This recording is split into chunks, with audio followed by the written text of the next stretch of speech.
Okay, I think I'm here. I think I'm back. I don't know what happened. Um, let's see. I go to my channel. Okay. Well,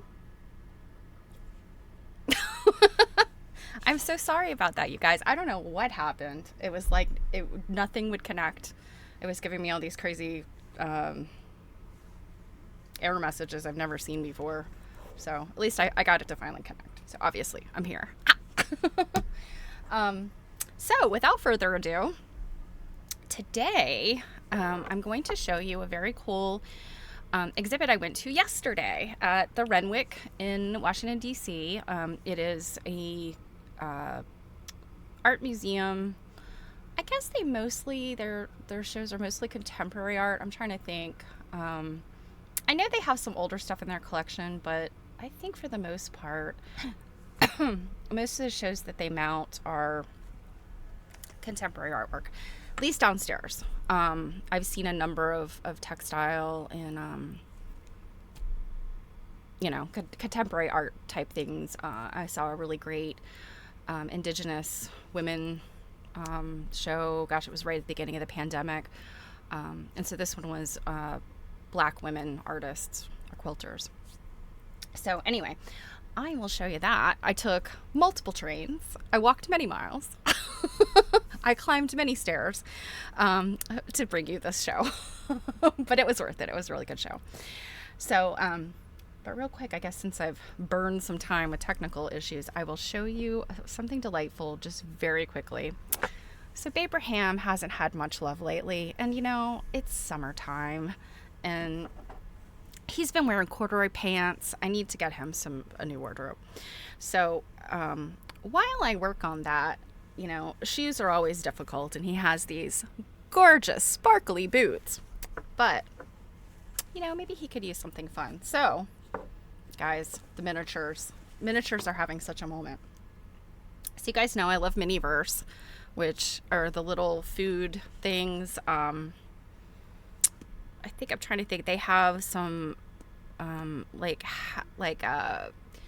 spa type things, makeup type things, and then they have like furniture and things like that. And it's kind of dollhouse-ish, and it's for the most part for children or maybe even teenagers is kind of focused on, but there's a lot of adult collectors that do this stuff now. So anyway, they came out with this new little kit, and I had to order some stuff from Target, and I was like, I'll get one of these. It's really cute. So what it is, I already took the packaging off, but it's a little tennis shoe kit. And you literally get all of the parts to make a little pair of tennis shoes. And I mean, literally, like, look, there are all these little pieces. They all snap together, and then you literally pour silicone to make the soles. And then there's itty bitty tiny, I think you actually literally have to use tweezers on this, but itty bitty tiny shoelaces. And then there's these vinyl stickers that you attach to the shoes, and I measured them against his feet. And you guys, they are like a perfect fit. They are perfect. So we'll see if he can actually get them on his feet once I make them. But man, they got to stop coming out with this cute miniature stuff, because it's like I'm a child. I am 100% a child. And this stuff always makes me smile. So anyway, I will be building Abraham some tennis shoes, and they've got this pizza theme. So they're going to be these ridiculous pizza themed. Let's see. I am dismissing the ad break. Let me see. Hopefully that actually dismisses it and not just the little pop-up thing. So, Abraham says hi and bye. All right, so let's get to it. This will probably take me my full amount today to show you this show, because I'm going to read you the things that the artist said about each quilt, and then there was a lot of information, the curatorial information on the walls and stuff. So I want to share all that with you because I think it's, in some ways, it's a history lesson as well. Many of the artists that were in this show are women of a certain age. They are Black women who, there's a few that are like my age, but many of them lived through the civil rights movement. So I think that the subjects that they portrayed in their quilts are really impactful, and I think they're a good history lesson too. So without further ado, let's get to it. Now bear with me here. Like get all of my parts going. Okay, awesome. All right, so the show is called We Gather at the Edge, and I learned about this show actually quite some time ago, because bear with me, I'm gonna get this on another screen so I can see everything. So I learned about this show late last year, like fall last year, because I heard one of the artists speak, and she mentioned that she was going to be in the show. And I think, oh man, let's see, I dismissed this ad break. I don't know if I can get rid of it. Anyway, those of you who are subscribers won't even see the ad break. Hint, hint. So I found out about this show because Carolyn Maslumi, Dr. Carolyn Maslumi, is very well-known historian, artist, curator, and this artist that I heard speak talked about this show, and it's a very powerful show. So without further ado, I am going to leave some stuff up over here. So this is one of the entrances. There were two entrances into the galleries. The Renwick only has like kind of one major gallery downstairs. You can see the sky walking into like the first part of it. The sky walking into the first part of it, and then this is sort of like the main entrance. So let me read to you, and I'll zoom in on this, but let me read to you what this says. So it's called We Gather at the Edge, Contemporary Quilts by Black Women Artists. And it starts off, I stood at the border, stood at the edge, and claimed it as central and let the rest of the world move over to where I was. Toni Morrison, of course, great poet and writer. This exhibition honors the Black story quilt tradition and interprets the assembled works as a study on Black women gathering. Each of the thematic sections considers a reason why Black quilters gather and invites everyone to follow the journey. Artist, historian, and educator Dr. Carolyn L. Maslumi founded the Women of Color Quilters Network, WCQN, in 1985. And you might remember, if you're one of the quilt nerds who used to come to Mary Fonz's Quilt Nerd show, she talked a lot about Dr. Maslumi, and Mary was who I learned about Dr. Maslumi from.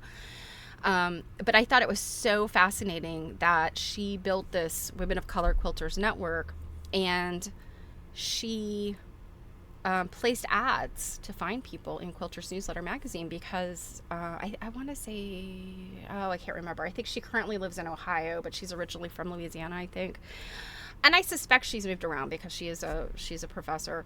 So I think she was just having trouble finding, Black women in her community that she could connect with. And so she put ads in Quilters Newsletter magazine, and she built this network. So it goes on to say, 1985, fulfilling the desire of isolated makers to connect with one another and continue Black textile traditions. Dr. Maslumi created space for artists together, and she continues to build a support system for artists to grow and exhibit their work. On view in this exhibition are 33 quilts acquired by the Smithsonian American Art Museum from Dr. Maslumi's personal collection. So the Renwick is one of the Smithsonian museums, but it seems like all of the quilts in this exhibit are part of the Smithsonian American Art Museum, which is actually a separate entity, but it's all Smithsonian. So I feel like the stuff in their collections kind of goes back and forth between museums. tracing their genealogy back to the enslaved quilter Harriet Powers, whose quilts tell the story of her beliefs and everyday experiences. The 29 quilters featured in this exhibition offer meditations on American history and culture from their own vantage points in the present day. From abolition to nonviolent direct action to environmental justice and collective care, the quilts bear witness to a range of topics related to the long Black freedom struggle, though they vary widely in their techniques, patterns, materials, and inspirations. All are rooted in history and offer portals to new imagined worlds. Okay, there's a curatorial statement by Aaliyah M. Brown, East Carolina University. And she says, here we are, gathered at the edge, shaping life from fiber and loam. We are just one of many generations choosing to live at the edge, or further from there, in the hinterlands. This is where quilt making, oral traditions, and memories all converge to make a usable past. You see, the edge, sharp and wild, is our center, and we never want to forget it. Where colonizers and enslavers saw untamed mangrove roots, we found freedom and refuge in generous ecosystems.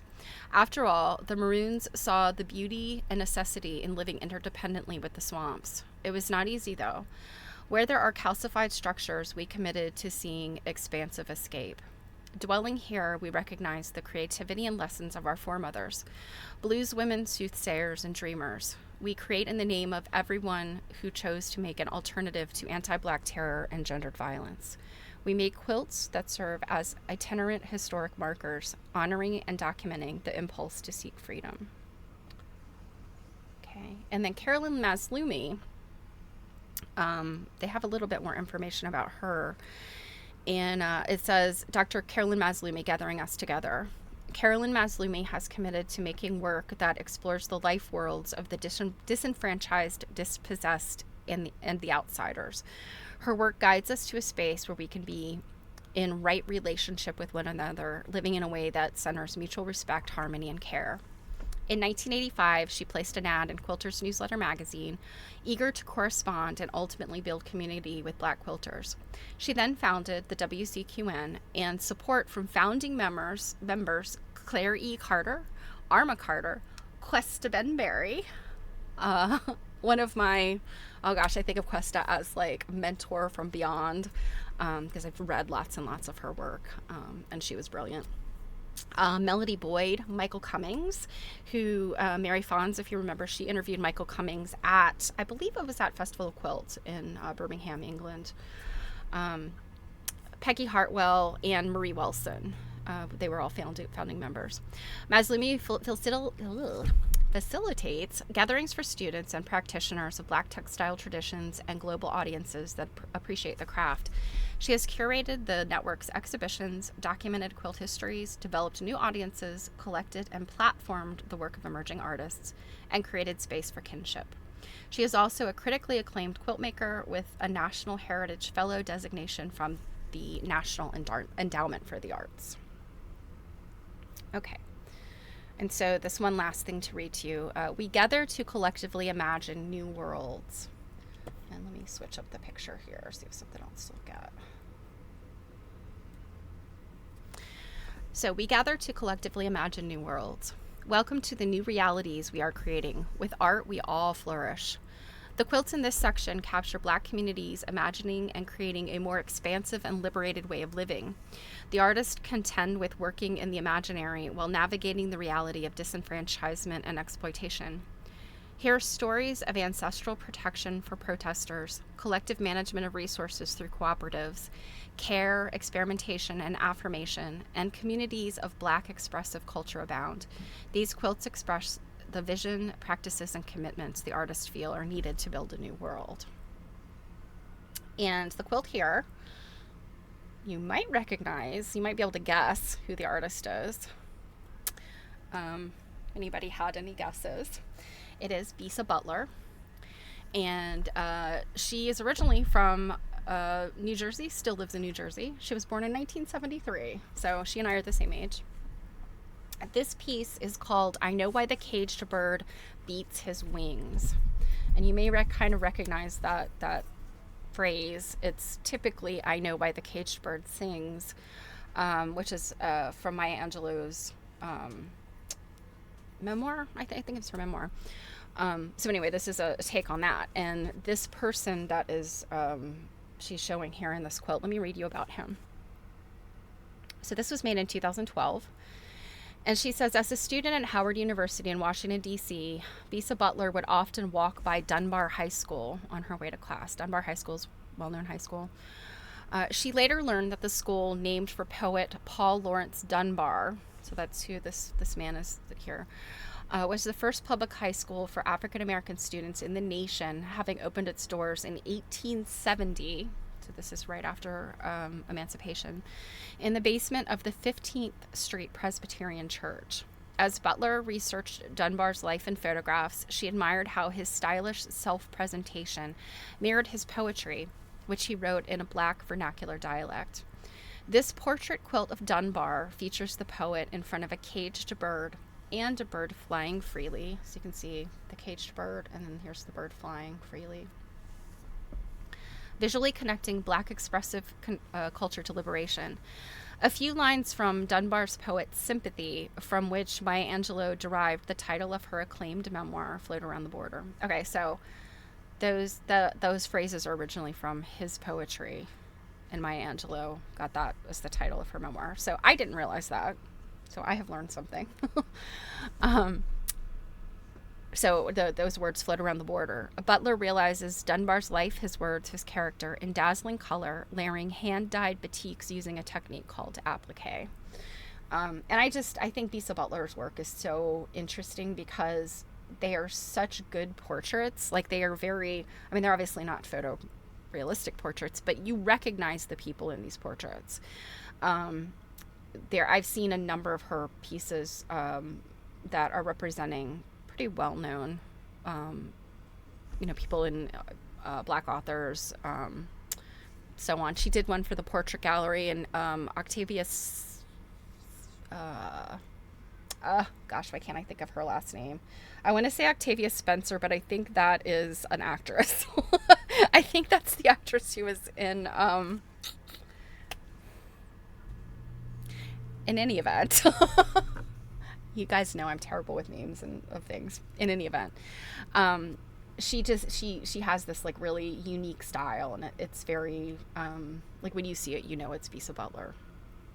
So, and then of course she uses lots of bright colors and these hand dyed and batiqued fabrics and things, and so they're really really fun to look at. But then also her subject matter is interesting, and historical stuff now.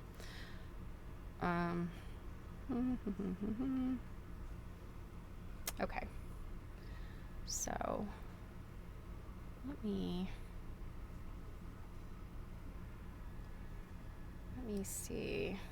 All right, bear with me a minute, you guys. I'm gonna make sure.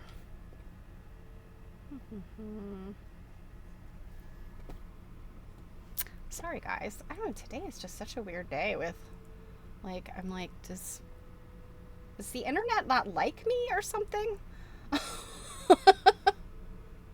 Okay, I think everything's okay. All right, let's get back here. All right, so that is Bisa Butler's piece.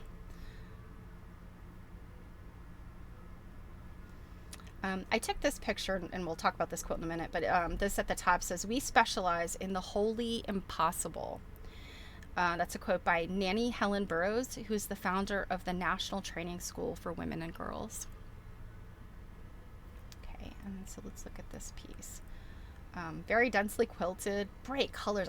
This blue, and then this fabric right here. Oh, just juicy. It's just so pretty. So this piece is by Gwendolyn Aki Brooks, who was born in 1947 and is from Washington, D.C., originally from Washington, D.C. So now we're getting into, Bisa Butler, of course, my age, but now we're getting into a whole bunch of women, that as I noticed, particularly the ones who I didn't know who they were. I'd never seen their work before, but then a number of these women I've definitely seen their work before, and some of them I know. So we're kind of getting into a group of women who definitely lived through civil rights movement, and as an adult, not not just as a child or earlier in their lives. So Gwendolyn Aki Brooks, this is called Miss Ruby's Crown. And this is what they say. Gwendolyn Aki Brooks remembers the services she attended with her parents at 15th Street Presbyterian Church. Okay, the Presbyterian Church in D.C. Was a big deal. At times of worship, pride, and beauty. This quilt subject, Miss Ruby, modeled after Brooks's mother, Hazel Dobbins Carter, represents the sophisticated and thoughtfully styled churchwoman. She wears a showstopper hat, which I think is this up here, white gloves, and a purse, embodying the observation by anthropologist Zora Neale Hurston that the will to adorn is the second most notable characteristic in Negro expression. Perhaps his idea of ornament does not attempt to meet conventional standards, but it satisfies the soul of its creator. Handmade, abstract, and inclusive of found objects, the quilt embodies Brooks' signature style. It also has painterly qualities, a callback to her training in painting at Howard University's College of Fine Arts. And so, yeah, you could zoom in here and you can see all of the stitching that, is heavily embellishing already very embellished fabrics. And that's another thing that you're going to see a theme in here. A lot of African American story quilts use found objects. So they're not just fabric, they also will have items. There's a lot of buttons in these quilts, I've noticed. And so in this one, like, there's some jewelry here. It's an interesting sort of background for these sort of disembodied pieces that speak of, the church lady, the church woman.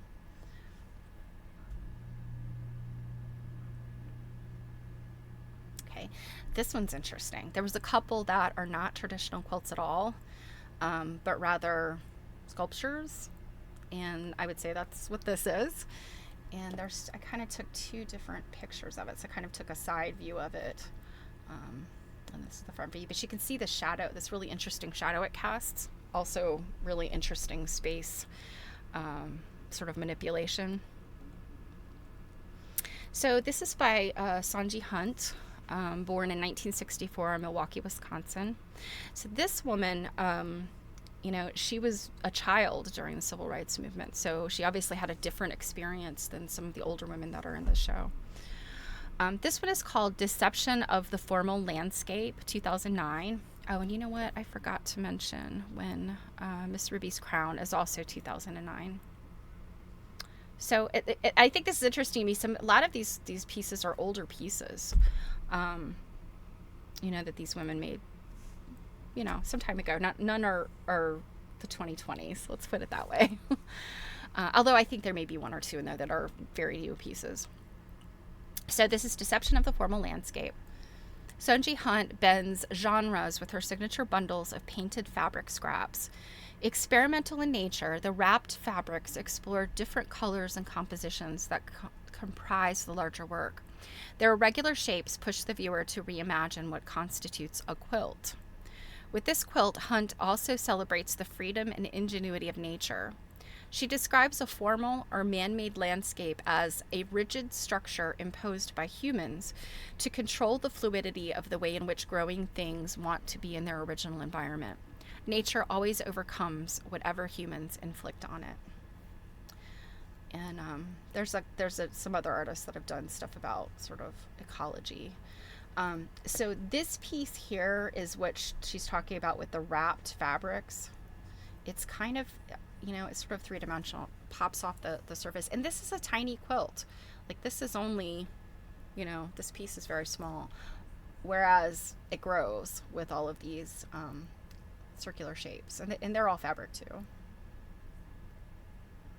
So you can kind of see the dimension there, that popping off the surface of that little quilt. Okay. This one is also a younger artist. You may recognize it. I've seen it a few times. But this is by Shawn Kimber, and she born in 1971, so just after Civil Rights Movement, and again, person in my age group. She's originally from Frankfort, Kentucky, and this is called Slow Poetry #1. She made this in 2018. And I believe this one, I think, now she has a number of quilts in this kind of style, and I can't remember, but I think this one might have won, might have placed at QuiltCon.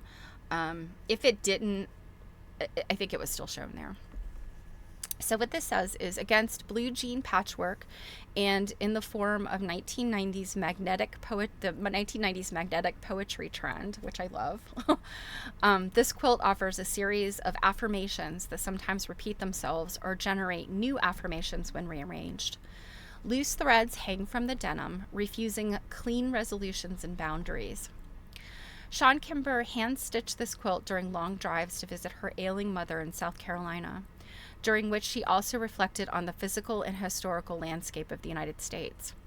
The denim honors her father's roots in Alabama, where cotton was once king, and the indigo threads honor her mother's coastal Carolina heritage.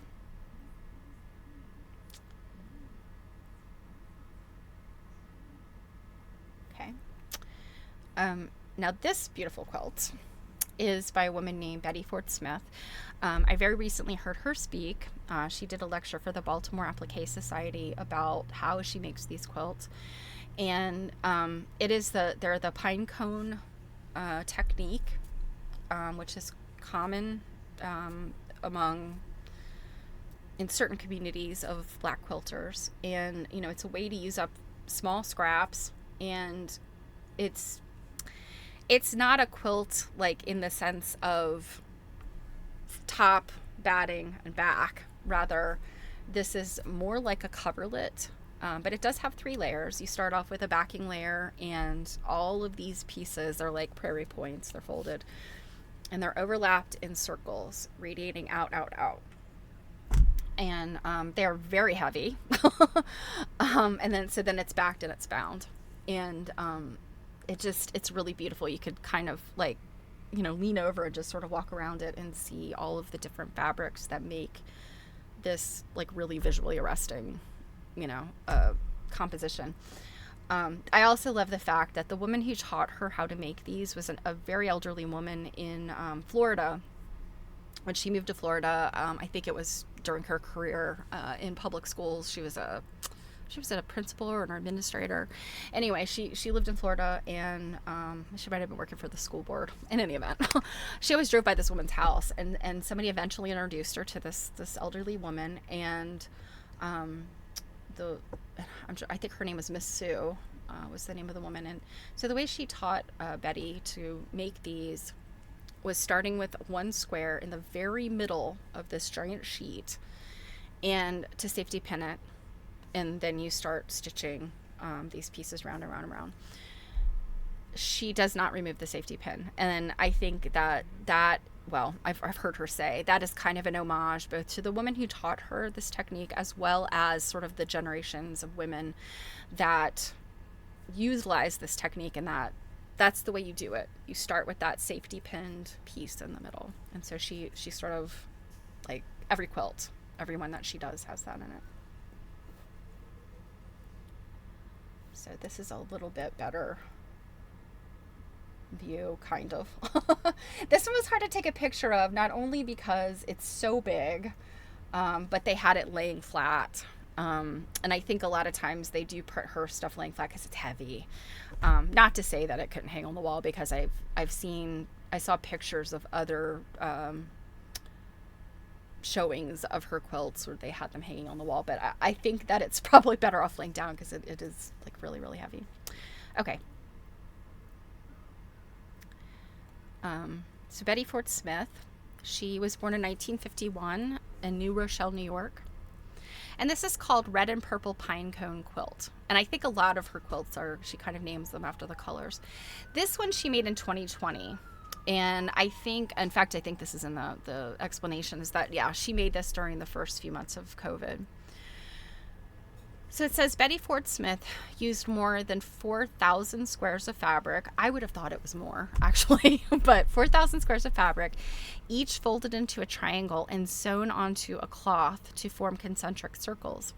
When she made this quilt over the course of 6 months during the COVID-19 pandemic.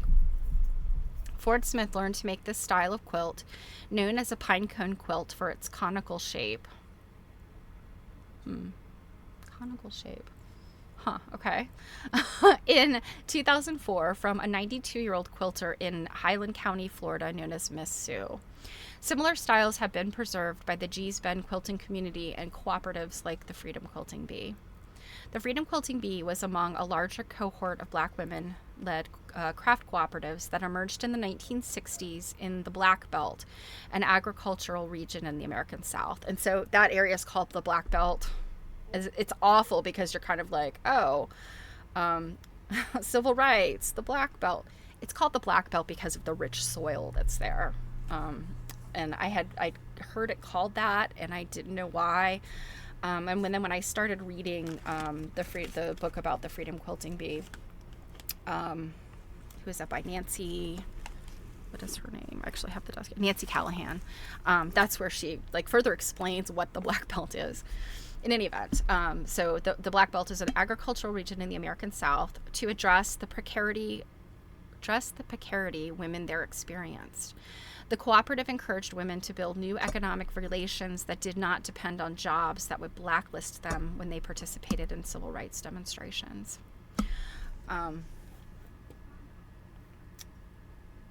So here is another up-close picture, and you can see how she does this. And looking at, I saw images of some of her earlier quilts, and they weren't as close to, the triangles weren't as close together, and the rows weren't packed as tightly. So she says that as years have gone on and her work has sort of evolved, she gets more pieces in, and I think it allows for more, color variation and design aspects. One other thing I want to point out, which I think is really cool, this is something that the Smithsonian does, and I'm sure I've seen it at other museums, but they do this little sort of schematic of the piece that this little placard is talking about. It is so very helpful, and I wish more museums would do this. I was at another museum, and now I'm blanking on which one it was, but I was so confused. I could not find the placard for one of the pieces of art, and I wasn't sure if some other placards I was looking at properly matched the work I was looking at. So this is really cool that they do this, and so that is the piece, because this is not on the floor, it's up on the wall, right? I'm sure you've been to museums where they do that. Okay, this one is Dr. Myra Brown Green. And Dr. Myra was born in 1956 in Boston. And she was the keynote address at American Quilt Study Group's seminar last year. And her work is very interesting. She does a lot of work with symbols, and African symbols, of course, are very first and foremost in her work, but she also studies other sort of global and cultural symbols from all over the world. She has a book out about global and cultural symbols. So she has a really interesting take on some of this stuff. So this one's called In My Aquaba Form, and that's what this is. This device here, divine piece, decorative device, is called an aquaba. So she made this in 2000, and she says the aquaba figure, a Ghanaian symbol of protection of mothers and their children, stands as the focal point of this quilt. Around it, triangles arranged into a quilting pattern known as flying geese conjure a sense of flight and freedom. One of quilter Myra Brown Green's most cherished childhood memories is having dessert with her mother at the lunch counter of the Woolworth department store in Cambridge, Massachusetts. And I remember her telling that story during her keynote address. This quilt honors the 4 Black college students from North Carolina Agricultural and Technical State University who made those memories possible. So they were the students that staged the Woolworth sit-in. And the placard goes on to say, in 1960, the students staged a sit-in at the segregated Woolworth's counter in Greensboro, North Carolina. Their persistent, nonviolent, direct actions led to the desegregation of the lunch counter and generated a larger commitment to civil disobedience for civil rights.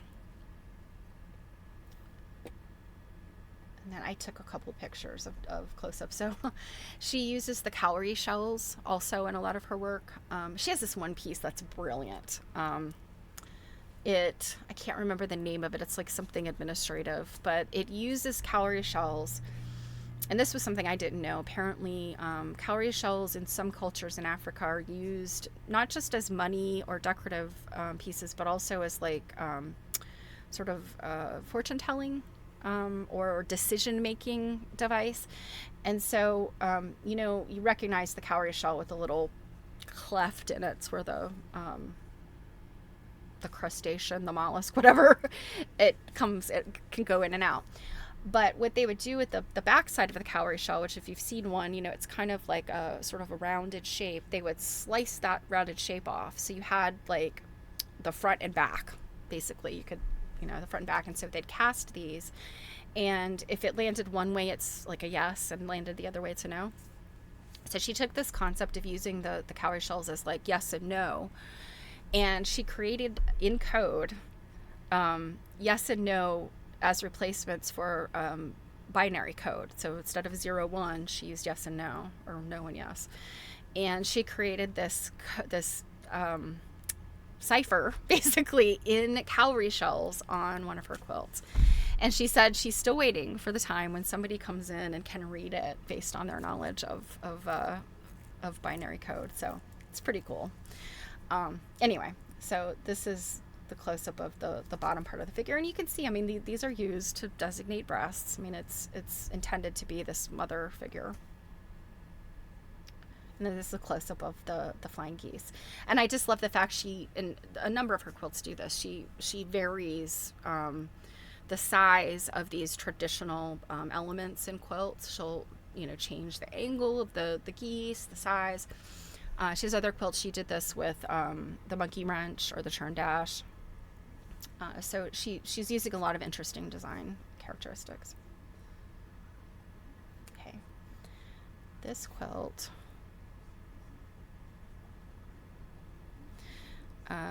is called Katrina, Wreckage and Tears and Still We Rise. So this was about Hurricane Katrina.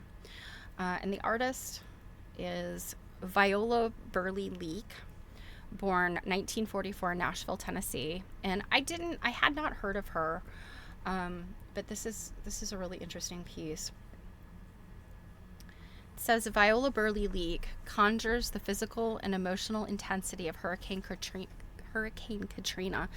the deadliest storm to strike the Gulf Coast of the United States since 1928. After making landfall, the storm quickly overwhelmed the levees in New Orleans and claimed more than 1,000 lives. 1,000 lives. I had forgotten that. Leake taps into the upheaval and dispossession that primarily Black and working class communities in New Orleans experienced during and after Katrina, with silhouetted figures and hand-painted faces expressing despair. She placed an American flag amidst the chaos, she says, to indicate the neglect by the federal government to act quickly to the plight of the citizens of New Orleans. The event laid bare what some have termed environmental racism and the precarity of life at the edge of climate catastrophe. I think this is a very, very visually arresting image of literally houses tumbled and floating away, kind of, and people being rescued or not being rescued. I took a close-up of this umbrella. I thought was really interesting. She's used like a fancy sort of a lame jacquard fabric to make this umbrella. Some of the themes in these quilts are really big. And they're historical things from recent history to not so recent history that, I think many of us know something about, but maybe not all the details. And as I was looking at some of this stuff, it was kind of overwhelming, honestly. I mean, Katrina has been a while, but it's still kind of not that long ago. And so I spent a lot of time in some cases really looking at the technical aspects of these quilts, because, honestly, I don't know. Yesterday was an okay day. It wasn't a great day. But I just was a little overwhelmed kind of reading, the things over and over. So I thought that would be good to read them with you. And then we could look at them in these technical aspects that I picked out. So, right. So this says, we gather to speak the truth. This set of quilts serves as witness to and truth teller of events in the recent past that revealed contradictions between the law and how it is interpreted and the Black experience in the United States. Some of the quilts point to civil rights acts and executive orders and the ongoing work required to make them live up to their purpose. As Zora Neale Hurston said, if you are silent about your pain, they'll kill you and say you enjoyed it. Gathering at the edge is a commitment to ensuring that what has happened is not erased or obscured. So this one, and you see there's buttons on this one. The gallery was very dark.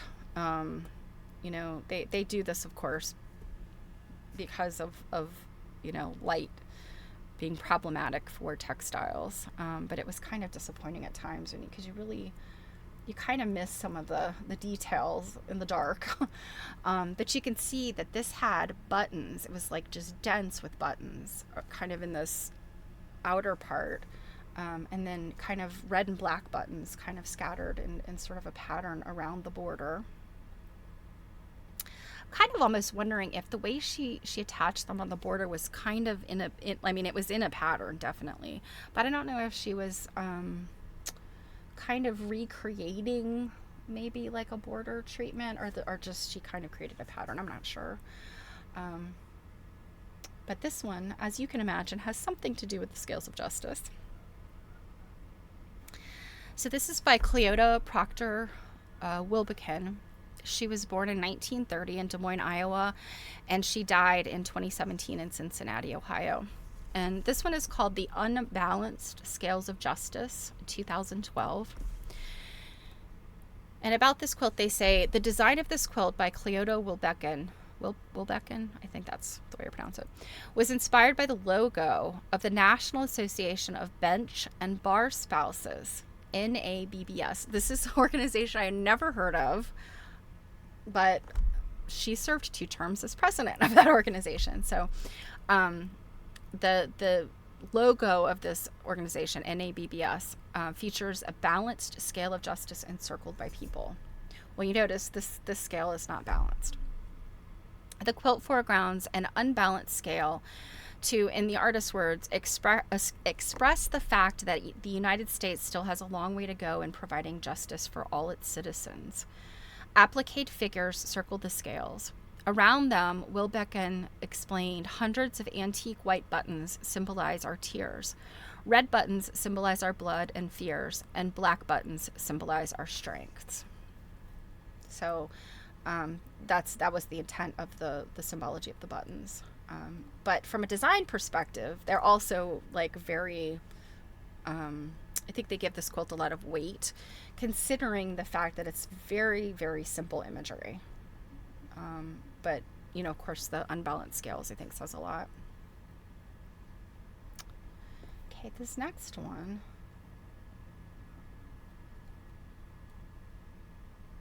It's about the Tuskegee Airmen. And this is by Janice Hobson, who was born in 1959 in Chicago, Illinois. And this is called Tuskegee Airmen, made in 2012. With 3 North American P-51 Mustangs lined up against a blue sky, Janice Hobson plays tribute to the legacy of the Tuskegee Airmen and their contribution to the cause of desegregating the military. In 1941, after decades of advocacy by civil rights leaders such as A. Philip Randolph and the National Association for the Advancement of Colored People, NAACP, President Walter White, the U.S. Air Force established the nation's first African-American flying unit, the 99th Fighter Squadron. The group earned their nickname by training at a base in Tuskegee, Alabama, known as Moton Field, that was built with support from the nearby Tuskegee Institute. They served with distinction in the Second World War, earning 3 presidential unit citations. And so this quilt is interesting. There's not a whole lot of quilting in it, although she did quilt the airplanes in here. I thought that was kind of cool. And then she's got the 3 planes. And then 1941. And then I think this says Red Tails here on the side. And then there's a American flag. And then World War II. There's a lot on this quilt that's painted. So the part that says Tuskegee is, I think that is actually fabric. It's edged with this very tiny gold edging. This piece is, I think, appliqued. But then I think 1941, Airmen, Red Tails, that is stenciled. And then some of the details in the sky are like a dimensional fabric paint. The propellers, I think, were painted with like a silver paint to give them the reflectiveness. And then I think some of the clouds were introduced with like a fabric paint technique.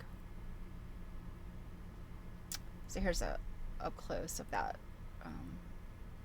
little tiny like stitch or honestly, I'm not sure. I kind of thought it was like a little edging, but I think it actually might be a stitch. But it was done with gold thread. 1941 is stitched around a couple times with some colored thread. And here you can see the use of this fabric paint to make the dimensions of the sky.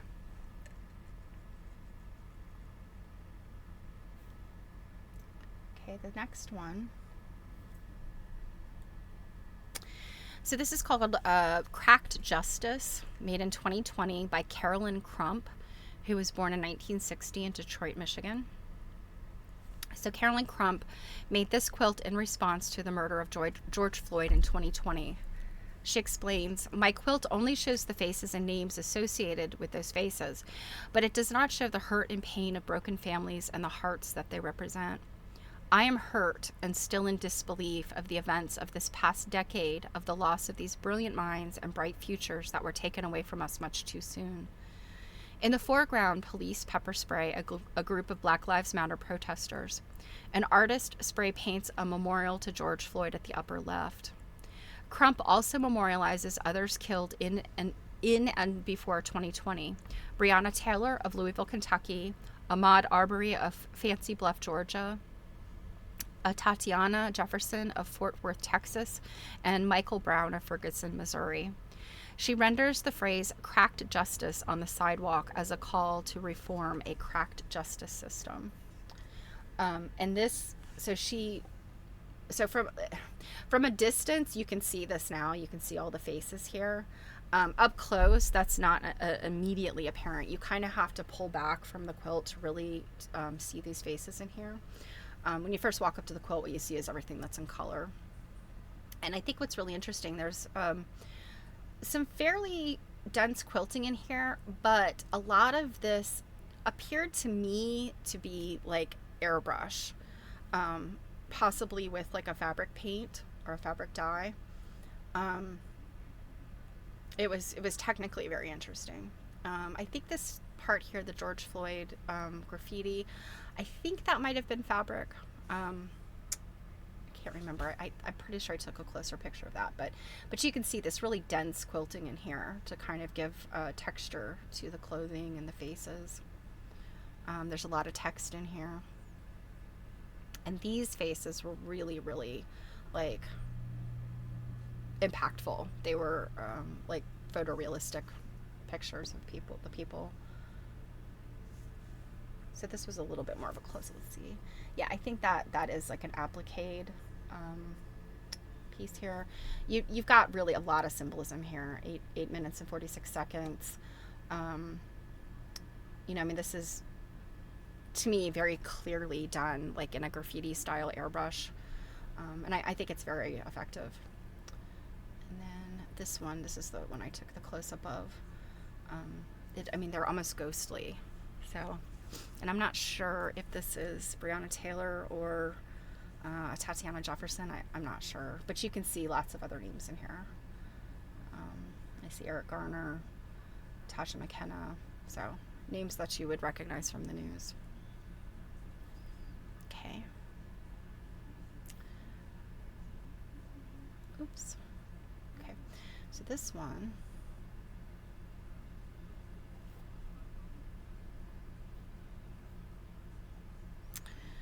So this one's by Sandra Noble. She was born in 1941 in Detroit, Michigan. And I'm trying to think, do we have another Sandra Noble? There's a couple of artists here that have multiple. No, I don't. I think this is the only one by Sandra Noble. There's a few of the multiple of the same artist. This one.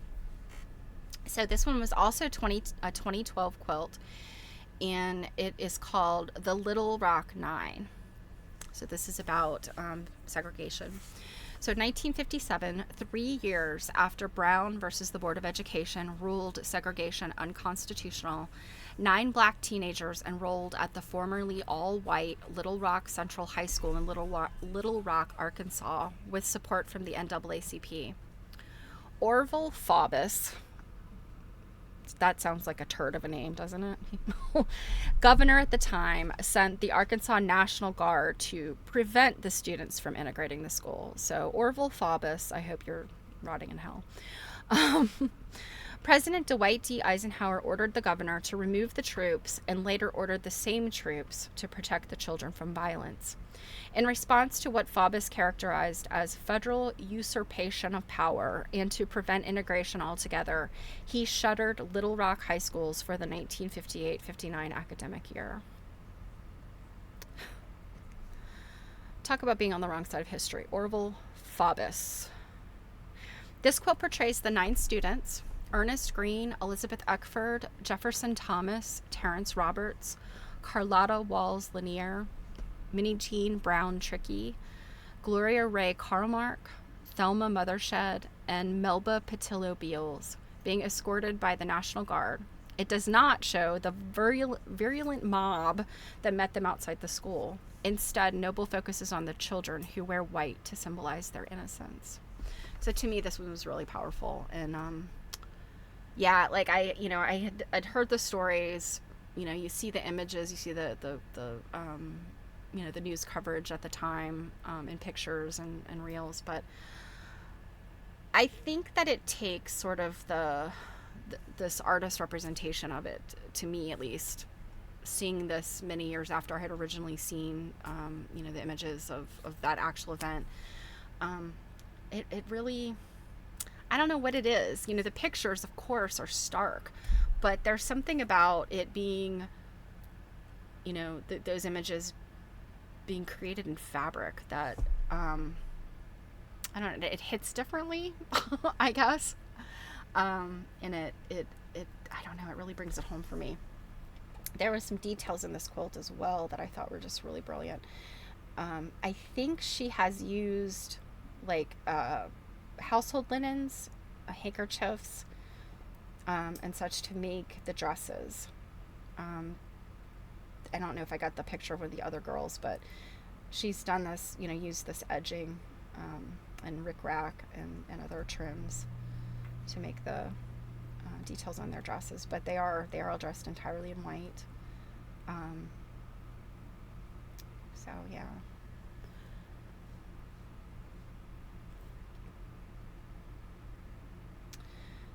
So the next one is about EEOC. And this one is another one where you step back away from it and the visual impact is very stunning. And I got some good pictures of it, but you can see these figures are made with a tool. And it was something I was talking about recently in my own work of layering pieces of tulle together to create some transparency, but different sort of gradations. There were several artists that did that in this show, and I think that was really brilliant. So this one is called We Are Not There Yet, also 2012. This one is by Gwen Maxwell Williams. She was born in 1947 in Starkville, Mississippi, and she died in 2020 in Redmond, Washington. So, Gwen Maxwell Williams designed this quilt to affirm the importance of the Equal Employment Opportunity Commission, or EEOC, and to observe that workplace discrimination persists to this day. Maxwell Thomas asks if we will ever get to a place where discrimination ceases to exist, adding, "The pessimistic side of me continues to say, no. America, prove me wrong." Established as a result of the Civil Rights Act of 1964, the EEOC enforces civil rights laws that make it illegal to discriminate against a job applicant or an employee based on their race, color, religion, or sex. So this affects not just people of color, but also women. And so under the umbrella of sex includes pregnancy, childbirth, or related conditions, gender identity, and sexual orientation. Not really. It doesn't include gender identity and sexual orientation, unfortunately. National origin, age, and disability. The part about gender identity and sexual orientation, that is at a state level. That is not the federal EEOC. A pregnant figure, a figure kneeling to pray, a figure in a wheelchair, a figure using a walking cane, and a woman visualize all the people whose labor rights the EEOC is meant to protect. And I think I took a close-up, yeah. So you can see. And also, I think the other thing is really interesting. She used some traditional, so like this is kind of a take on a drunkard's path here, with these curved pieces, and then here's a log cabin sort of look, although it's not exactly a log cabin. But then these pieces of sheer fabric then create these figures that go over. And I mean, I think there's kind of something powerful about the fact that they're sheer. What does that say about the protection of these particular people? Okay, this one is by Sylvia Hernandez, and I've seen several other pieces she's done, and I can't remember now where I saw them. Might have been at the Newark Museum. So this is Sylvia Hernandez, born in 1961 in New York City. And this is called Flint Water, 2017. Sylvia Hernandez often quilts in response to human rights violations in the United States. In 2014, gosh, it doesn't seem like it's that long ago. In 2014, Flint, Michigan entered a public health crisis when its drinking water was contaminated both with lead and Legionella bacteria. Since the latter half of the 20th century, Flint, a majority black city, has faced divestment and deindustrialization, highlighting connections among race, class, and environmental justice issues. The text on the bottom of the quilt is in Spanish, accentuating the fact that initial warnings about the water contamination were written solely in English, making life-altering news only accessible to English speakers. Residents were also not permitted water without presenting identification, which prevented the city's undocumented residents and others from receiving much-needed resources. And so this is a child at a drinking fountain. And you'll notice there are buttons in this quilt as well. And I think there's some little images like this. Looks like a, I don't know if this is just like a little stamp or a little drawing. I'm not sure. Huh. I hadn't noticed that when I looked at the quilt. I don't know if I see that anywhere else. I'm wondering if that's a specific mark that she uses. Yeah, I'm not seeing that anywhere else. Interesting. All right, so next, okay, the next one was the one that did me in. So this is another sort of, it's not quite like the mobile that we saw as the other one. This is sort of just an irregularly shaped quilt, but they have it hanging in the corner so it kind of pops away from the wall. And you probably can guess what its subject matter is. And I also took this picture kind of to show, it's got like a lot of depth in it, and but it is a flat piece.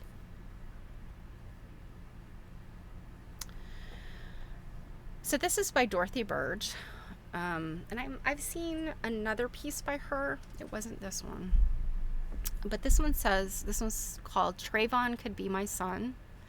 Oh, and I'm sorry, I don't know if I said she was born in 1954 in Chicago.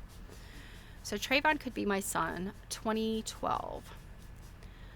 Gosh, also, I can't believe it was that long ago.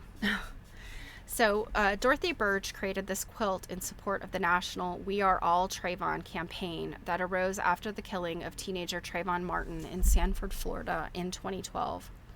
The piece is also a way for her to connect with all the mothers who fear for the safety of their children and seek to protect them from violence. She sourced a photo of her great-nephew for the quilt, placing a bag of Skittles and a bottle of Arizona iced tea in his hands to further draw the connection to Martin, who had gone out to buy snacks when he was shot by George Zimmerman. Citing the state's stand your ground laws, the police initially refrained from arresting Zimmerman. Large protests and campaigns eventually led to his arrest and trial, and in 2013, a jury acquitted him of second-degree murder and manslaughter. So this baby holding Arizona iced tea and Skittles, wearing a hoodie, that one like punched me in the guts.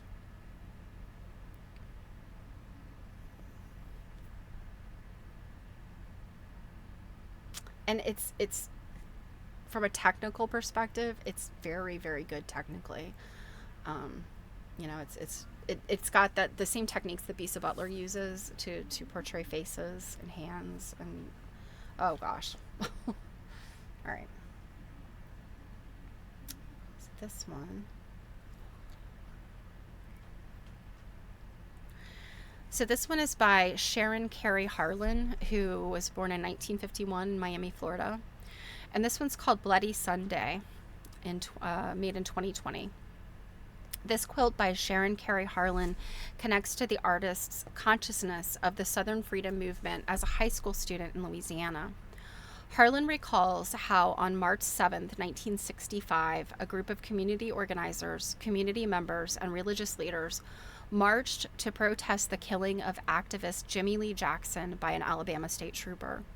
The march was led by John Lewis of the Student Nonviolent Coordinating Committee, SNCC, and Reverend Hosea Williams of the Southern Christian Leadership Conference, or SCLC.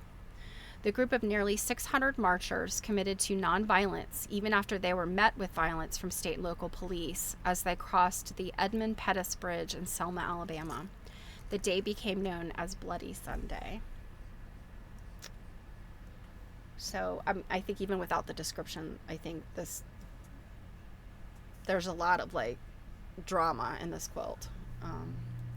And I'm not, let's see, it just says cotton fabric and cotton batting, but I couldn't tell like if this was paint or like bleach. I'm not sure how she did this.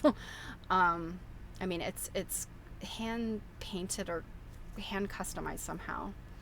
I mean, it could be something like a painting or imagery that she, had printed on fabric, like spoonflower. I'm not sure though. And then these big X's. It's very, very striking.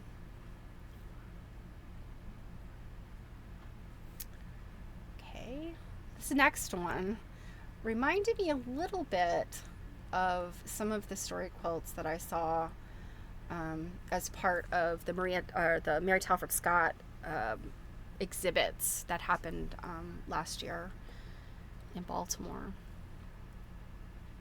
So this one is by Charlotte Hunter, who was born in 1950 in Cincinnati, Ohio. And this is called Smarter Than a Fifth Grader, Garrett Morgan. Also made in 2012. Charlotte Hunter depicts the accomplishments of Garrett Augustus Morgan in this patchwork quilt. Morgan's inventions include a belt fastener and zigzag attachment for sewing machines, G.A. Morgan hair refining cream, a breathing device, and his most prominent patent, the manually operated traffic signal. Morgan achieved all of this success despite only having a 6th grade education in his native Kentucky. With symbols of racist sports mascots, Hunter addresses how Morgan at times pretended to be a Native American man named Big Chief Mason, fearing that potential customers would not have faith in a black man's inventions. So you can see the Redskins and the Braves are the two sports teams she's shown here. And then she's got, car imagery and sewing machine imagery, among some other stuff in here. The traffic signals, front and center. She's also used this fascinating sometimes the materials people use are just like my favorite part of a piece. This rickrack was enormous. I kid you not when I say this rickrack was probably like 2.5 inches wide. I mean, it was huge. I'm like, where did she get that? I also noticed this fabric here, this money fabric. That was something that I saw in a number of quilts, and I don't know that it was the exact same fabric, but there is this money novelty fabric that I remember being out for a while, and I noticed there was at least one other quilter that used that. So lots of imagery in here.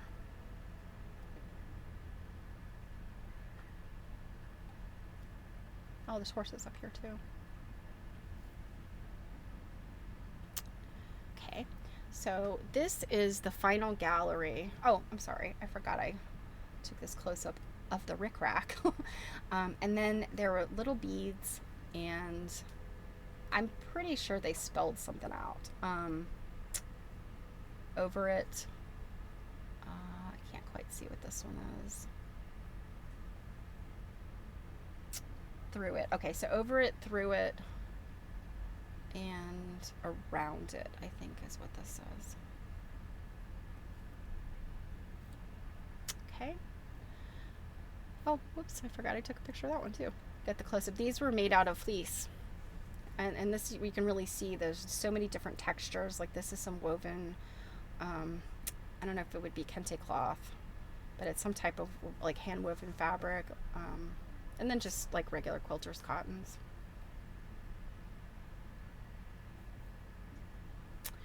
So this is in the final gallery, and I thought this was an interesting display, the way that they had these quilts kind of set up in a curve.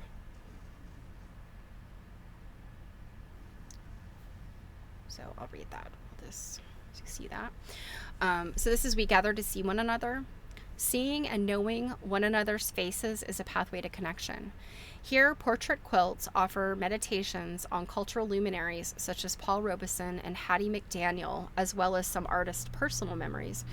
This section also introduces historical figures who lived extraordinary lives, may have fallen out of our collective memory. By building visual narratives around the portraits, the artists encourage us to see one another in a deeper way. Oh, I forgot. I some of these pictures, some of these things I think might be a little bit out of order. This says, we gather to remember what we are told to forget. Our memories keep us grounded in our purpose of protest. Story quilts are our collectively made monuments, time capsules, and life stories. The quilts in this section speak to consciousness and acknowledge painful memories across the continuum of African American history. Quilter and quilt historian Kyra E. Hicks reminds us that wherever there is our history and our story, you're going to find a quilt. Echoing this truth, the quilts reflect the artist's awareness of racism documented in aspects of everyday life, such as going to school, using public transportation, dining, and shopping. So that statement is for the quilts that are kind of at the end of this gallery. So we'll look at those in a minute. We gather to sojourn together. Will you travel these paths towards creating new worlds with us? These quilts offer visions of taking flight or moving beyond subjugation. One depicts an abolitionist who looked to the stars and listened to the land to guide her people toward freedom. Another shares an aviator's attempt to escape the boundaries of race, gender, and class to explore the sky. While these visual narratives honor the imagination and conviction needed to explore and create new worlds, they also bring into focus the conditions that cause the need for movement. Freedom is a journey, and as these works remind us, a constant struggle. Okay, so this next one is video imagery.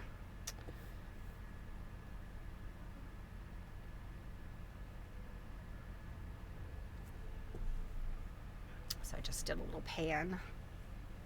I'm getting better about panning without it going like all jiggly. I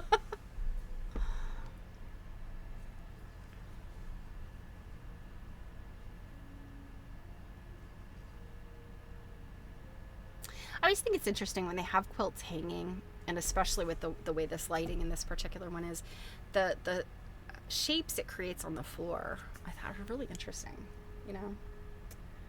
Okay, so this first one is by Glenda Richardson. She is a Baltimore artist. She was born in 1952 in Rocky Mount, North Carolina. And this is Paul Robeson on Broadway as Othello, also made in 2012.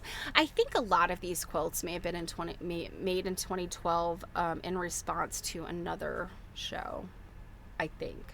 I could be wrong, but I think that the sort of proliferation of quilts made in 2012, I think there was another event that precipitated a lot of the making of these quilts.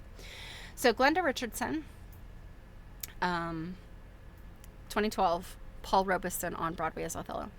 Paul Robeson stands prominently as the first African-American actor to be cast in the title role of a major American production of Shakespeare's Othello. His garment of red tulips symbolizes passion, and the D, letter D, in the locket around his neck stands for Desdemona, the woman Othello elopes with and eventually kills. Embroidered words such as pride and jealousy, the themes of the play, appear on his garment, while newspaper clippings reveal the actor's critical and popular success. Robeson leveraged his fame to fight segregation, refusing to perform at segregated venues and stipulating in his Othello contract that seats be made available to Black patrons at each tour stop. Robeson's immense popularity and professional prospects faded after he became a target of Senator Joseph McCarthy's anti-communist campaign in the 1950s. Oh, yet another person on the wrong side of history. So you can see the locket there. Lots of really beautiful, rich fabrics in this one, too. And it looks like the sort of playbill looking and newspaper clipping type of imagery in the background.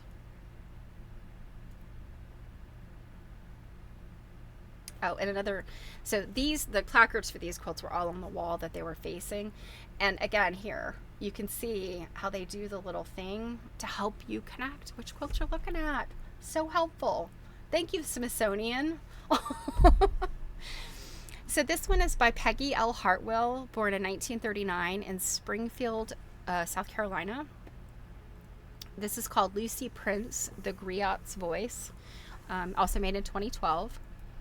Captured and sold as part of the Atlantic slave trade, Lucy Terry Prince was enslaved for nearly 2 decades in the British colony of Rhode Island and later in Massachusetts. Obia Prince, a wealthy member of the free Black community, purchased her freedom in 1756, then married her. In 1746, while still enslaved, Prince composed the ballad poem Bar's Fight, a direct account of a Mohawk and Abenaki ambush of English settlers in her village. The poem, one of the first pieces of African American literature, was preserved orally and eventually transcribed and published in 1855. Though Bar's Fight is Prince's only surviving work, she was remembered as a prolific poet and storyteller.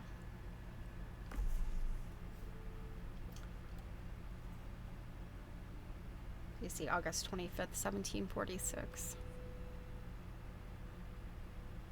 So thinking that might be the date associated, because it does say 1746 was when she composed the ballad.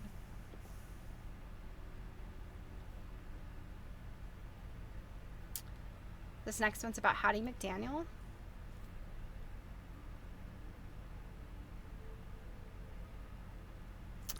So this is by Laura R. Gadsden, born in 1964, New York City. This quilt is called Mammy's Golden Legacy, another 2012. We stand on the shoulders of those who have come before us, reflects Laura Gadsden. 14 Oscar statuettes for Best Actor or Actress and Best Supporting Actor or Actress line this quilt. So you can see them all here and down the sides. And the names on them are all names you will recognize. I know there's Morgan Freeman, Jennifer Hudson, Forrest Whitaker, Monique, Octavia Spencer, who I always confuse with Octavia, the writer, science fiction writer. Jamie Foxx, Denzel Washington, this one, Halle Berry. Oh gosh, that Cuba Gooding Jr. I couldn't read that at first. Whoopi Goldberg, Denzel again, Louis Gossett Jr., Sidney Poitier, and Hattie McDaniel.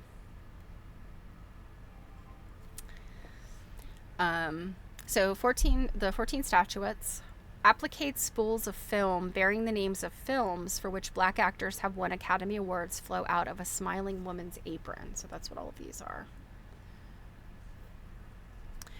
The woman is Hattie McDaniel, who in 1939 became the first African American to win an Academy Award for her role as Mammy in Gone with the Wind.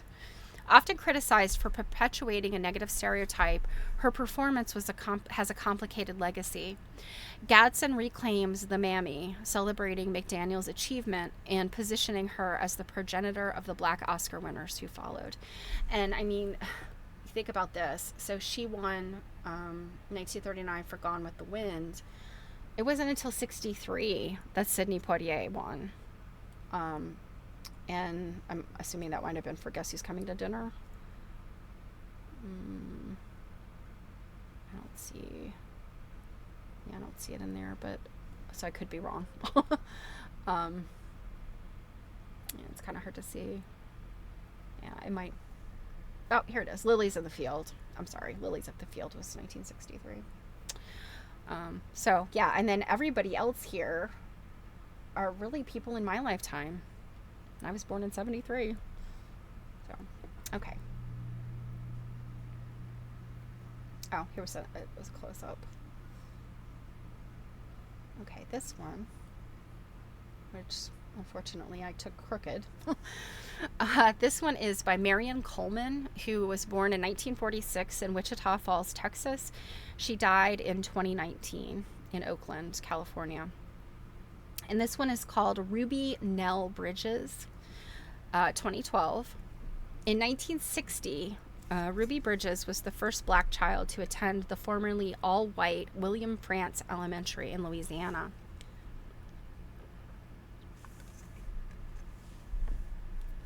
Excuse me. I've got all these fans blowing on me. While the Supreme Court's 1954 ruling in Brown versus the Board of Education made school segregation illegal, some school districts interpreted the law in a way that delayed the progress of integration. Marion Coleman incorporated a photograph of her cousin to... Okay, so I don't think her cousin was Ruby Bridges, but I suspect she's using her cousin to stand in for Ruby Bridges, I'm guessing. So the photograph of her cousin connect her own experiences with school segregation to the collective experience of watching Bridges integrate an elementary school. Segments from the Brown versus Board of Education ruling are ironed onto the negative spaces of the quilt. Community reactions to Bridges are printed on fabric and stitched in the lower half of the quilt. Names of people who helped Bridges as well as desegregation dates are machine stitched in red, creating a visual contrast between words that uphold segregation and words that dismantle the racist institution. So I can't remember if I took a close-up. But here are the red and the dates. And I wish I'd gotten a closer look at that. So this says a remarkable 6-year-old something end of segregation. Parents shout, "Go home." Regional reaction: "We don't want your Supreme Court of the United States, Brown versus the Board of Education." Yeah, I'm like, to me, like, you know, I mean, again, through today's lenses, it is absolutely appalling to me that anybody would stand in the way of children trying to get an education. You know, like,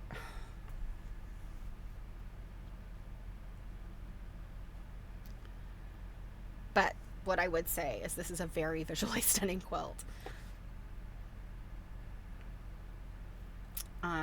I also thought it was really, from a technical standpoint, she used mostly like white and cream fabric for this background, but then there's these kind of swaths of a fabric that had a very light gray floral print on it, and I thought that that also made this really stunning. So I guess it's kind of a crazy quilt, sort of, but just with all of these, you know, essentially same colored fabrics, and then like these sort of like a rocky sort of look is sort of the same thing with these sort of gray and black fabrics. So very stunning from a design standpoint. Okay, I've seen this one before, and I cannot for the life of me remember where I saw it. So this one is by Beverly Y. Smith, born in 1957 in Charlotte, North Carolina. And this one's called Too Much Sugar for a Dime, 2017. And there are actually a lot of found objects in this one, or significant number of found things. Drawn in graphite is a child version of artist Beverly Smith holding a small pouch made from a recycled Dixie Crystals sugar bag.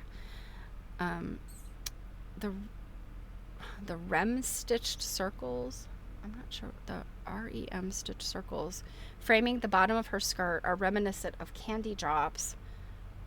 I think it's supposed to be the rim stitched circles. I'm not sure. Reminiscent of candy drops, sweet treats from the past. The background is an interpretation of the popular board game Candyland, in which players race through a colorful winding track to reach their destination. While there is a veneer of innocence, details such as the girl's dress of Welsh cotton. Now that is a term I'd never heard before. I've heard it referred to as Lowell's, Negro cloth. I'm trying to think, maybe there was a couple of other names for it, but she's referring to it as Welsh cotton. And being that she's from North Carolina, lots of mills in North Carolina, so I'm absolutely sure that must have been a term in the mills of North Carolina. But essentially what it is it's the cheap and uncomfortable material worn by many enslaved people. It's a sort of a shoddy fabric. A lot of times it's mixed fibers, so it can have wool and be itchy. And so the brown mule chocolate bar at right, symbolizing the 40 acres and a mule promised to formerly enslaved families after the Civil War, and the racialized caricatures welcoming viewers to Dixieland at the girl's left represent some of the harsh realities of black childhood and the Jim Crow South. I think I have some close-ups of this one. Yeah, so first of all, you can see this fabric. I'm not sure, I mean, this is obviously like a custom-made fabric. You know, it says Dixieland. It's got these two, like Aunt Jemima and Uncle Ben characters, and then these white children, and then like all of these kind of standard images. So it's these are interesting, and she must have created this fabric. There's also these like stamped strawberries, lots of, you know, just found fabrics and lace, buttons, more buttons. This little bag was really striking to me. It's got like a laundry tag at the top to kind of look like create the opening or maybe the handle of the purse. If I had another, yeah, I think this one's a little better. But yeah, you can see, and then these are all like French knots, I think. along the edge. Um, Very pretty quilting, this kind of like over and over sort of scribble quilting of these flowers and stuff. It's a very pretty quilt. Okay.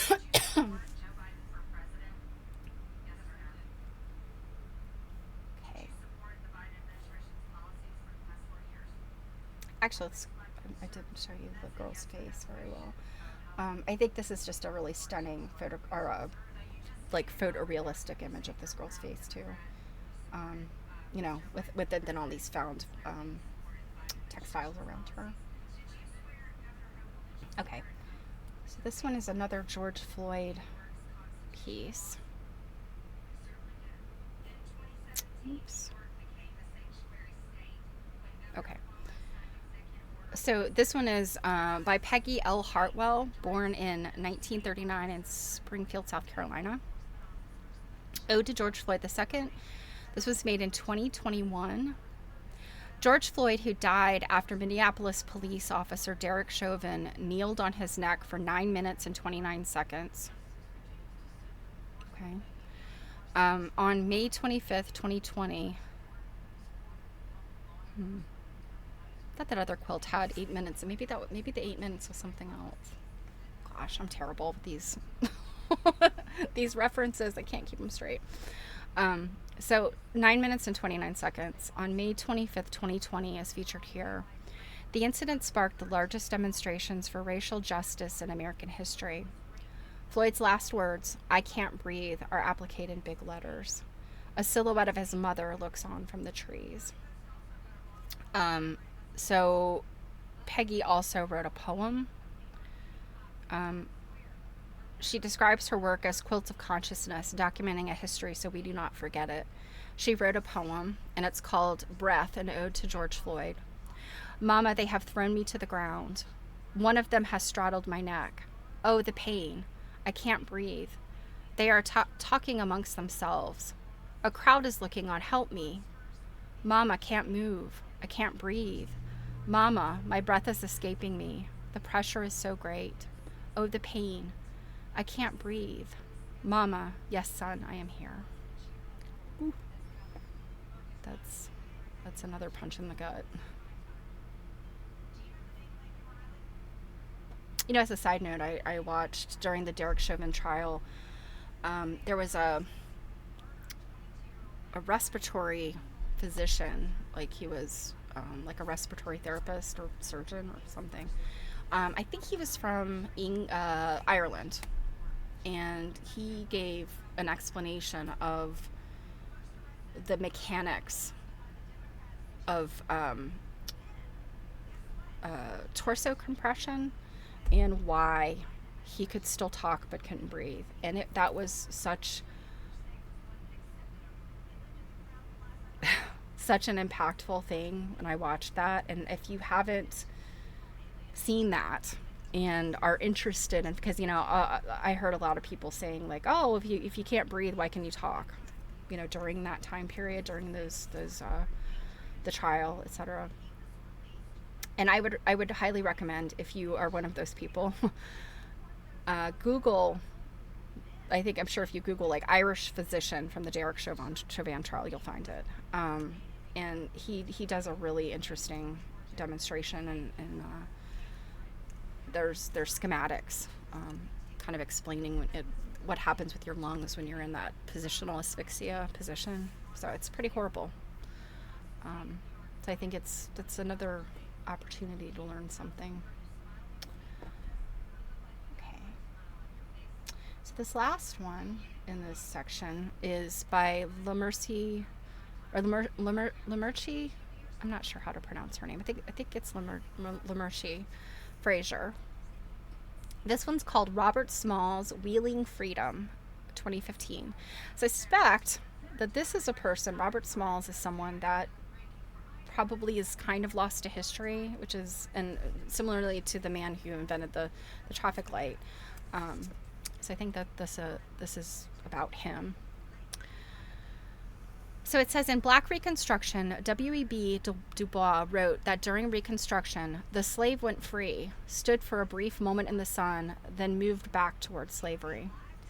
Robert Smalls, featured here in front of the United States Capitol, was elected to the House of Representatives in 1874 during that brief moment in the sun before Jim Crow laws restricted black participation in politics and society. Smalls was born into slavery in Beaufort, South Carolina in 1839. At the start of the Civil War, he worked as an enslaved shipman on the CSS Planter in Charleston Harbor. On May 12, 1862, he and his few enslaved crew members took the opportunity to seize their freedom when the ship's white officers were ashore.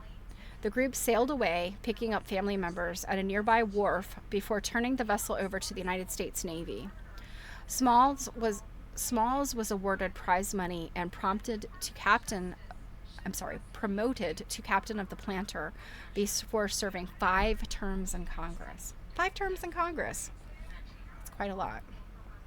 Although House of Representatives, they serve 2-year terms, right? 4-year terms? Oh gosh. I literally created training about this several years ago. You guys know I have the memory of a colander. So this is another one where technique was so interesting to me. And I tried to capture it as good as I can. It's a little bit hard because of these fabrics, but these are like an organdy, so not quite as loose as a tulle, but still very sheer. And what the artist did was like layer and layer and layer these pieces to get this portrait. And so very similar to how Bisa Butler and some of the other artists did, but she used a different fabric. So she's, done layers and layers and layers of it. I thought that was pretty cool.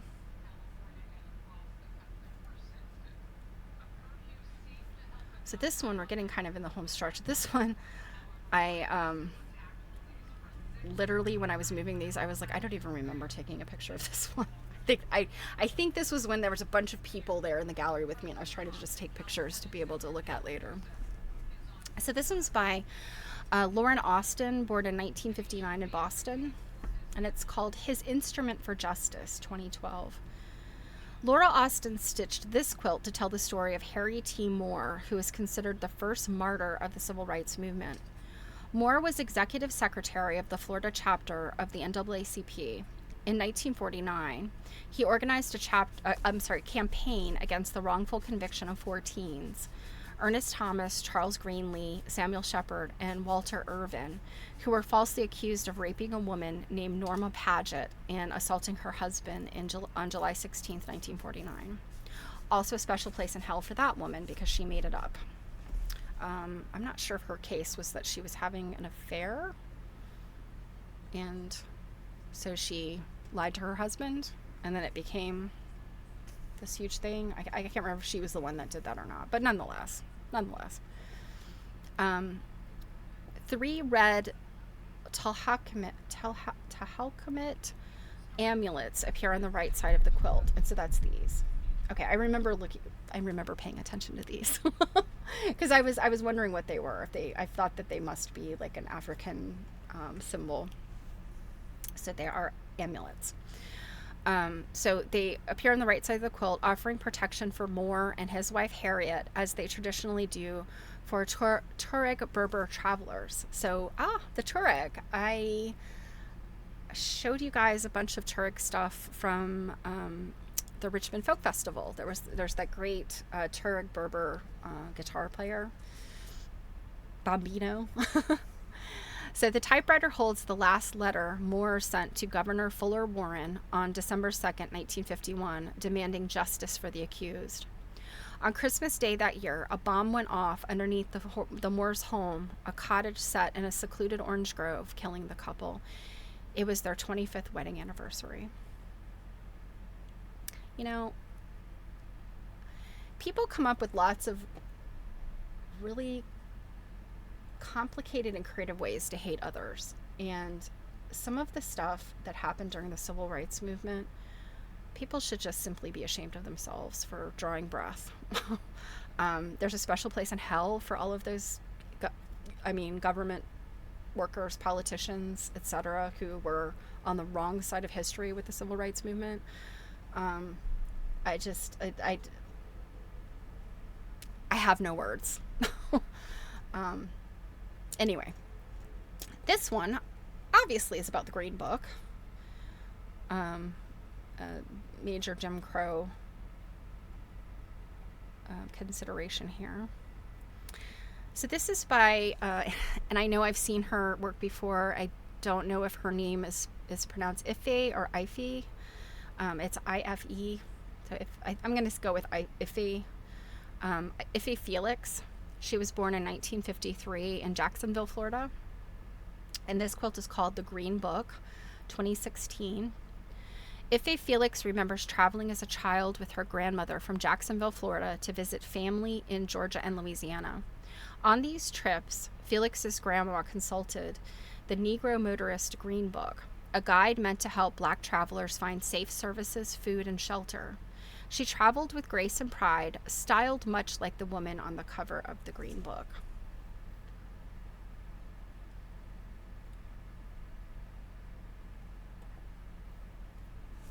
Felix placed photo transfers from the Green Book alongside excerpts from the book and from Article 13 of the Universal Declaration of Human Rights, which states that everyone has a right to freedom of movement.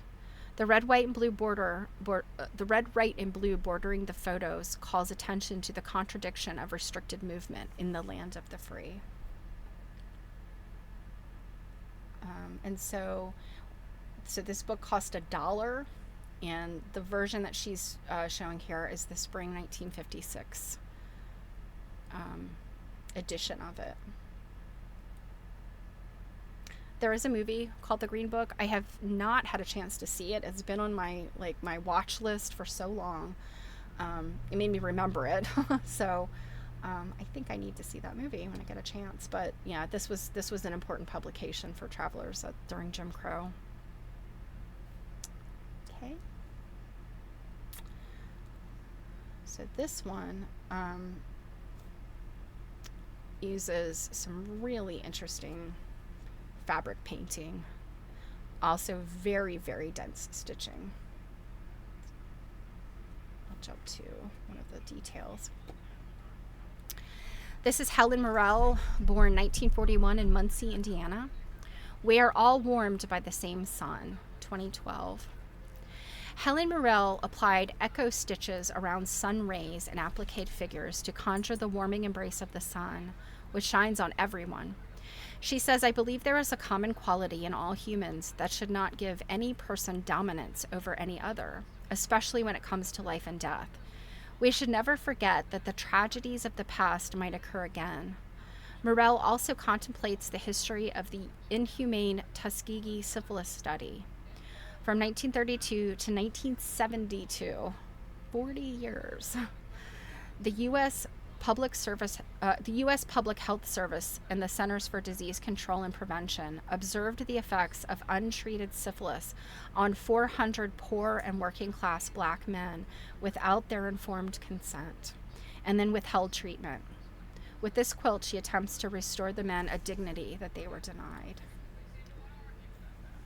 So, yeah.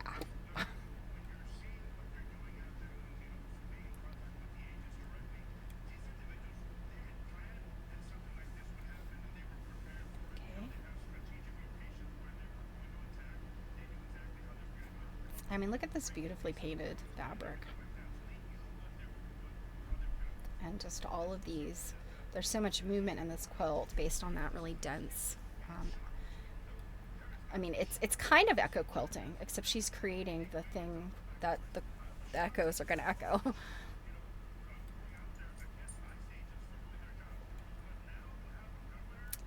So this one, traditional courthouse steps, but it's got a message. So this is by Ora Clay, born in 1945. Remembering Brown versus the Board of Education. She made this in 2015. Having attended segregated schools in Union Springs, Alabama, Ora Clay, and did I say she was born in 45 in Union Springs? She asserts that we have a duty to tell our story. Clay's quilt commemorates Brown versus the Board of Education. the 1954 landmark Supreme Court case that ruled racial segregation in public schools and its underlying separate but equal doctrine unconstitutional. Composed of so-called courthouse steps blocks, the quilt features the names of the case's 13 plaintiffs, along with those of the lawyers who represented them. So I don't know if yeah, you could see there are the names in there. We'll talk about this in a second. But yeah, you can see that the names are stamped. That looks like they're stamped.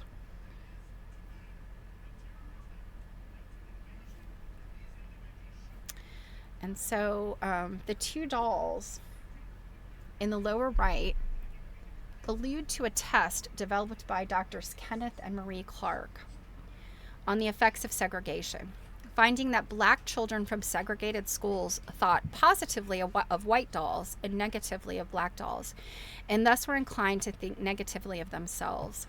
The Clark's test was an important factor in the court's landmark decision. Okay, and the next one. This one is called Student Sit-In.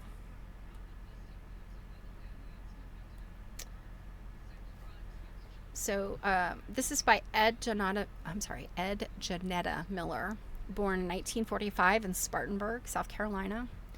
Student Sit-In 2016 was the year she made it. Born in Spartanburg, South Carolina, Ed Janetta Miller, I don't know why I keep wanting to say Smith, Ed Janetta Miller experienced the sit-in movement up close. An elder gave her newspaper clippings, which she arranged in an improvisational way and then scanned and transferred to the quilt top. The clippings offer glimpses of the college students who came to be known as the Greensboro Four after they staged a sit-in at the segregated lunch counter of Woolworth's department store in Greensboro, North Carolina in 1960. Their efforts sparked a larger movement that reached 55 cities in 13 states, all listed on the right side of the quilt, and ultimately contributed to the desegregation of public spaces nationwide. And so here's the list there. But I really love the way that she used the newspaper clippings and then kind of created these improvisational collages. And then you have this, very improvisational black and red piecing. And it kind of reminds you of some of the G's Ben quilters, some of the way that they arrange fabrics. So another really striking, bold design. Okay, we are in the home stretch here. So this one is by Marion Coleman. So this is one of the, I think the two quilts she has in here, or there may be three. I can't remember. But Marion Coleman, born in 1946, Wichita Falls, Texas. She died in 2019, Oakland, California. This is called Her Heart Was in the Clouds, made in 2012. Marion Coleman's signature narrative quilt collage brings together archival photos, maps, and landscapes to present Bessie, Queen Bess Coleman, no relation, and how she transformed aviation history. Born to a family of sharecroppers in Waxahachie, Texas, Bessie Coleman dreamed of navigating the world freely as an aviator beyond the Jim Crow South, and she made her way to France to realize her goal. There she became the first American to earn an international aviation license from the Fédération Aéronautique Internationale, and the first African American and indigenous woman to earn an aviation pilot's license. She then made a living performing aerial stunts in barnstorming shows, and she refused to perform at venues that did not admit black people. On April 30th, 1926, Coleman died after an equipment malfunction caused her plane to crash during a performance. Journalist Ida B. Wells presided over Coleman's funeral, which was attended by thousands of mourners on Chicago's South Side. So I thought this had some really interesting, cool pictures of this lady. And I've actually recently heard about her. I think I had seen a little blip about her, just a very brief mention of her many, many years ago. And it was more recently that I can't remember if she was, it's terrible. She may have been featured in a Google Doodle. And I always, when it looks like it's a historical person, I always click on the Google Doodle to see who it is. And I think that might be where I read about her. But yeah, all these portraits of her. And then I don't know if this is her plane or not. But, you've got France and stuff here. So lots of cool pictures. Texas. Okay. So this one is by an artist you have probably heard of. But it's very different than her normal work. So this is by Latifa Shakir. And Latifa is a modern quilter. And this looks very different than her normal work. So this is called Harriet. She made this in 2017. Oh, and Latifa was born in 1951. I had no idea that she was that old. I thought she was like my age or younger. So bless her and her very young looking face. So she was born in 1951 in New Orleans. So about this, it says, abolitionist Harriet Tubman stands at the right looking toward her enslaved family on the left. In Tubman's dreams, she envisioned herself as a bird, watching over enslaved kin and plotting their escapes. The quilt's patchwork pieces and white strips resemble a map, acknowledging Tubman's skill as a navigator. The words, "Go down, Moses, way down to Egypt land, and tell old Pharaoh to let my people go," are drawn from an African-American spiritual or religious folk song. They compare her many journeys to liberate enslaved people with the biblical journey Moses took to release his people from bondage. Unlike most of Shakir's quilts, which are colorful and animated, this one is gray, a choice that underscores the seriousness of Tubman's freedom-seeking and leadership. Dedicated to using found objects and fabric from thrift stores, Shakir constructed the quilt using men's suits, shirts, and pants. Harriet's dress is made from a blouse, and her hair is made from a purse. And I think I took close-ups of these. So you can see there's all of this fabric and this lingerie garment. But the way she's kind of wrinkled it and stitched it, it looks very striking. Looks like a dress. And then her hair, it was so cool. It was these like flowers made out of this, I don't know, it's kind of like a woven thread or like yarn, I guess. And then it had these like little button like things in it. And then buttons all over this quilt as well. So I thought this one was really neat, especially since Latifa's work is really very different than this. I actually, I started working on it a long time ago, and I do want to finish it, but she did they were shoes. I'm pretty sure that was Latifa. They were like cool looking tennis shoes. Speaking of tennis shoes.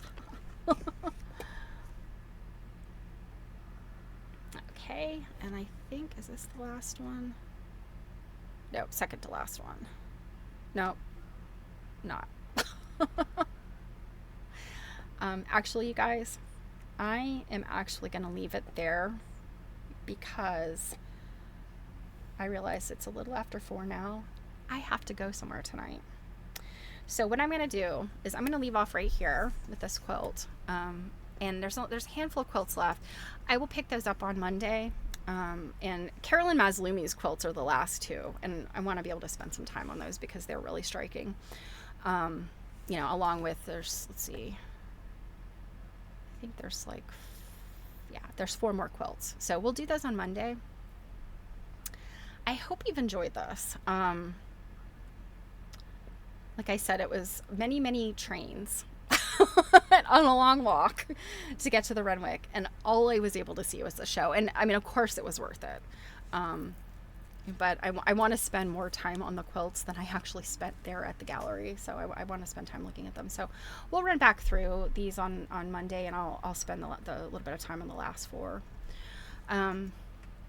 This weekend, let me see, let me switch my screen back.